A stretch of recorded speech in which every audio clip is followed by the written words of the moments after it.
Think of someone in your life who can't see themselves. You know the person. Maybe it's a coworker. Maybe it's a family member. Someone who does the exact thing they're always accusing other people of doing. Who lectures you about patience but has none. Who calls other people selfish without a trace of irony. And the strangest part isn't that they do it. The strangest part is that they don't see it. It's so obvious to you. It's obvious to everyone in the room.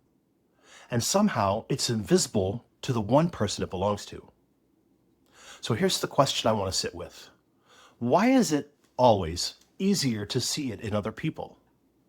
Because it is, reliably, in everyone. And once you understand why, you're going to have a harder time enjoying it. Let's start with the thing we usually reach for. We call it hypocrisy. We say the person is a hypocrite. They hold you to a standard they don't hold themselves to. That's the moral explanation, right? And it's not wrong, but it is shallow. It treats the blindness as a choice, as if they could see it if they just tried a little harder, as if the problem is that they're not being honest.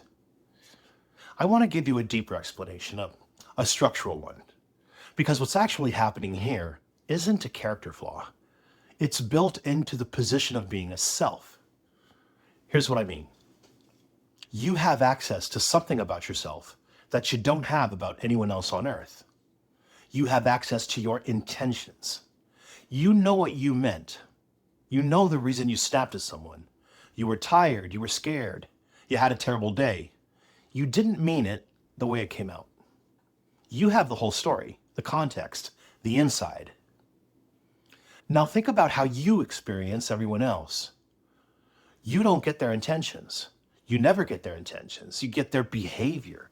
You get the snap, the tone, the thing they did, the look. That's all you'll ever have of another person, the outside. So watch what this does. When you judge yourself on what you meant. When you judge someone else, you judge them on what they did. You grade yourself on your intentions, and you grade everyone else on their behavior. Two completely different measuring sticks, and you're using them at the same time without noticing. This is why the coworker can lecture you about patience. Inside his own head, he is patient. He knows all the times he held his tongue. He remembers the effort he's put forth. He has the footage nobody else has. And when you lose patience, he doesn't get your footage. He just sees the moment you snapped. He grades you on the outside because the outside is all he has. He's not lying.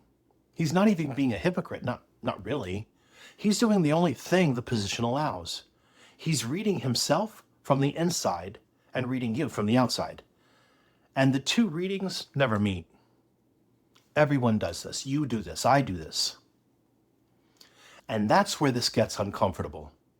Because if you've been watching this whole time, thinking of that one person, the one who can't see themselves, you've been doing the exact thing I just described. You've been grading them on their behavior and grading yourself quietly on your intentions. I'm not saying that to call you out. I'm saying it because there's no position you can stand in to avoid it. There's no vantage point outside yourself. You are the one thing you can never get far enough away from to see clearly. That's not a personal failing. Sit with that because it matters. It's not that you're less self-aware than other people. It's that being a self comes with a blind spot, and that blind spot is aimed directly at you. So the question stops being, why can't they see it?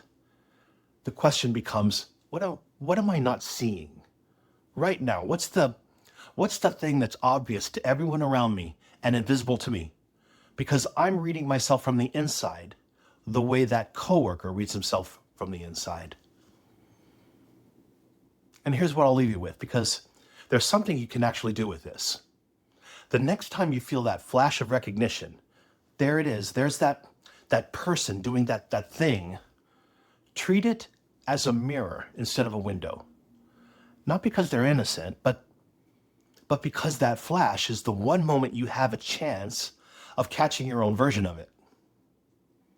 The judgment you reach for most easily is usually the one pointed the wrong way. The people we find hardest to tolerate are very often showing us the outside of something we only ever feel from the inside. Now, there's one place this shows up more than anywhere else. It's what we do when we feel misread. When someone sees our behavior and gets us wrong, and something in us rises up to correct them. We call that defensiveness, and we usually treat it as a flaw.